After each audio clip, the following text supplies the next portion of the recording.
തമിഴകത്ത് രാഷ്ട്രീയ അഭ്യൂഹങ്ങൾ ശക്തമാക്കി വിജയുടെ അച്ഛൻ എസ് എ ചന്ദ്രശേഖരന്റെ പ്രതികരണം. വിജയുടെ തമിഴക വെട്രിക്കഴകം പാർട്ടി കോൺഗ്രസുമായി സഹകരിക്കാൻ തയ്യാറാണെന്ന് വിജയുടെ അച്ഛൻ പ്രതികരിച്ചത്. രാജ്യത്തിന്റെ സ്വാതന്ത്ര്യത്തിനായി പോരാടിയ ചരിത്രവും പൈതൃകവുമുള്ള പാർട്ടിയാണ് കോൺഗ്രസ് എന്ന് ചന്ദ്രശേഖർ പറഞ്ഞു.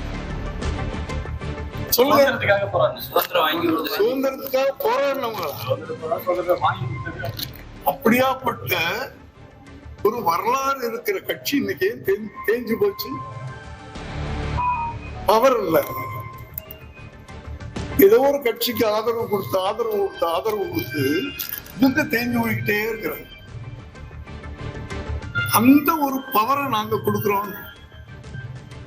நாங்க இல்ல, விஜய் அவர்கள் கொடுக்கிறேன்ற அந்த பவருக்கு நீங்க வந்தீங்கன்னா காங்கிரஸ் மறுபடியும் அந்த வரலாறுக்கு வச்சுக்கணும். இந்த வாய்ப்பு அவங்க தான் பயன்படுத்தி. ചന്ദ്രശേഖരന്റെ പ്രതികരണത്തിന് പിന്നാലെ ടിവിക്ക് കടന്നാക്രമിച്ച AIADMK നേതാവ് എടപ്പാടി കെ പളനിസ്വാമിയും രംഗത്തെത്തി. ஒரு அரசாங்கம் எப்படி இருக்கணும் என்பதற்கு முன்மாதிரியாக அரசாங்கம் அதிமுக அரசாங்கம் எதையுமே செய்யாம திரைப்படத்தில் இருக்க வரைக்கும் சம்பாரிச்சிங்க. விட்டுட்டு வந்தீங்க, நான் பல்லாயிரக்கணக்கில் கோடி விட்டுட்டு வந்தேங்கிறீங்க. யாருக்கா விட்டுட்டு வந்தீங்க? இப்படிப்பட்ட ஒரு அரசியல் தாங்குவாரா சார்? அதெல்லாம் நான் சொல்லலை. நீங்கள் கேட்ட கேள்விக்கு நான் பதில் அவ்வளோ தாங்குவாரா போவாரா, அதாவது அனுபவம். இது சாதாரண விஷயம் இல்லை. இன்றைக்கி என்னாச்சு, திட்டமிடாமல் போன காரணத்தில் தான் 41 உயிர்கள் நம்ம பலி கொடுத்தோம். சாதாரண விஷயம் இல்லைங்க. 41 குடும்பம் இன்றைக்கி அனாதி ஆகிட்டு இல்லை. ஆமாம், இன்னைக்கு சார், அதாவது விளையும் பயிர் முறையிலே தெரியுமாங்க. நாம் மக்களை இன்றைக்கி ஒரு ரசிகர் பட்டாலும் ஏறலாமல் இருப்பதற்காக எதை வேணாலும் பேசிக்க முடியாது. இது 8 கோடி மக்களுடைய வாழ்வாதார பிரச்சனை. ஒரு அரசாங்கம் வந்தால் எப்படி செயல்படும் என்பதை பார்க்கணும். கொரோனா காலம் இருந்ததுங்க. கொரோனா காலம் வந்தால் இவ்வளோ வீட்டு விட்டு வெளியே வருவாரா? நான் 32 மாவட்டத்துக்கு நேரடியாக போனேன். என்னை கூட மருத்துவர்கள் சொன்னாங்க, நான் அடிக்கடி சொன்னேன். ஆனால் நான் 15 மாவட்டத்துக்கு போயிட்டு 16ஆம் மாவட்டம் திருச்சிக்கு போகும்போது பாமக தலைவர் ஒருத்தர் அவர் பிரமாதமாக விவசாயி என்ற பேசிட்டு இருந்தார். ஒரு வாரம் கழித்து அவர் கொடுத்துருந்தார். அந்த செய்தியெல்லாம் அவர்கிட்ட கேட்கணும்னு சொன்னேன். ഇറന്നിട്ടാണ്. വിവരങ്ങളുമായി VR കാർത്തിക്. കഴിഞ്ഞ ദിവസമാണ് വിജയ് പ്രഖ്യാപിച്ചത് ഒരു മുന്നണിയിലേക്കും തങ്ങളില്ല, സ്വതന്ത്രമായി നിന്ന് ഒറ്റയ്ക്ക് നിന്ന് പോരാടുമെന്ന് വിജയ് പ്രഖ്യാപിച്ചത്.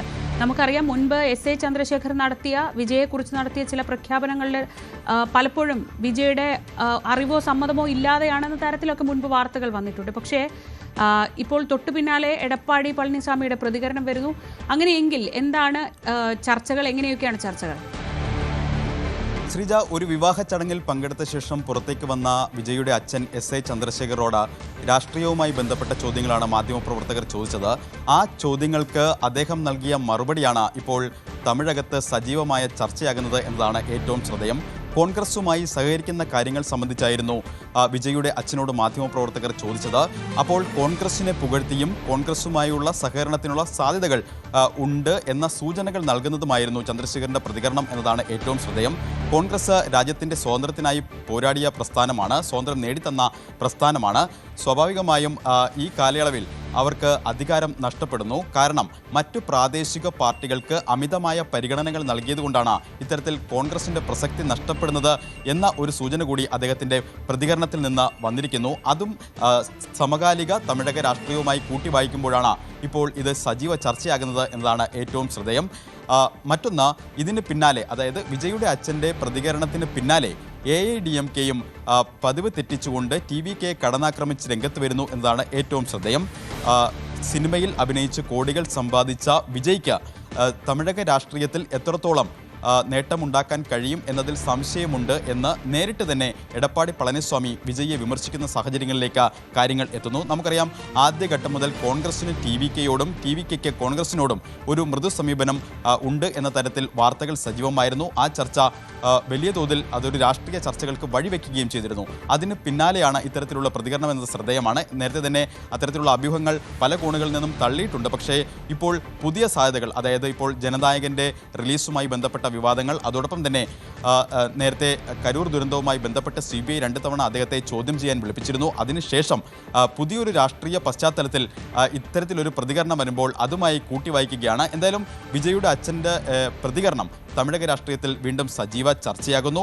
കോൺഗ്രസുമായി TVK അടുക്കുന്നു എന്ന തരത്തിലുള്ള ചർച്ചകൾ പല കോണുകളിൽ നിന്നും ഉയരുന്നു. സ്വാഭാവികമായും അതിനുള്ള സാധ്യതകൾ എത്രത്തോളം എന്ന് കണ്ടറിയണമെങ്കിൽ കൂടിയും അതിനുള്ള സൂചനകൾ, അതായത് അത്തരത്തിൽ ആരുമായും സഖ്യത്തിന് സാധ്യതയുണ്ട് എന്ന സൂചനകൾ അദ്ദേഹം തുറന്നു വയ്ക്കുന്നു. വരുന്ന നിയമസഭാ തെരഞ്ഞെടുപ്പിൽ 234 സീറ്റുകളിലും ഒറ്റയ്ക്ക് മത്സരിക്കാനാണ് വിജയ് തീരുമാനിച്ചിരുന്നത്. അത്തരത്തിലാണ് പ്രഖ്യാപിച്ചിരുന്നത്. ആ തരത്തിൽ എന്തെങ്കിലും മാറ്റം വരുന്ന കാലയളവിൽ ഉണ്ടാകുമോ എന്നുകൂടി കണ്ടറിയണം. എന്തായാലും ഈ പ്രതികരണം വലിയ രാഷ്ട്രീയ ചർച്ചകൾക്ക് വഴിവെച്ചിരിക്കുന്നു. അതിനെ ചുറ്റിപ്പറ്റി AIADMK പതിവിൽ നിന്ന് വ്യത്യസ്തമായി കരൂർ ദുരന്തത്തിലടക്കം വിജയെ നേരിട്ട് ആക്രമിക്കാതെ നിന്നിരുന്ന AIADMK നേതാക്കൾ ഇപ്പോൾ വിജയെ ശക്തമായി കടന്നാക്രമിക്കുന്നു എന്നതും ശ്രദ്ധേയമാണ്. DMK രാഷ്ട്രീയ ശത്രുവാണെന്നും അതോടൊപ്പം തന്നെ BJP ഐഡിയോളജിക്കൽ എനിമിയാണെന്നും നേരത്തെ തന്നെ വിജയ് വ്യക്തമാക്കിയിരുന്നു. ആ പശ്ചാത്തലത്തിൽ കൂടി ഈ പ്രതികരണം വായിച്ചെടുക്കേണ്ടതുണ്ട്. ശ്രീജ, കാർത്തികാണ് വിവരങ്ങൾ നൽകിയത്. News desk.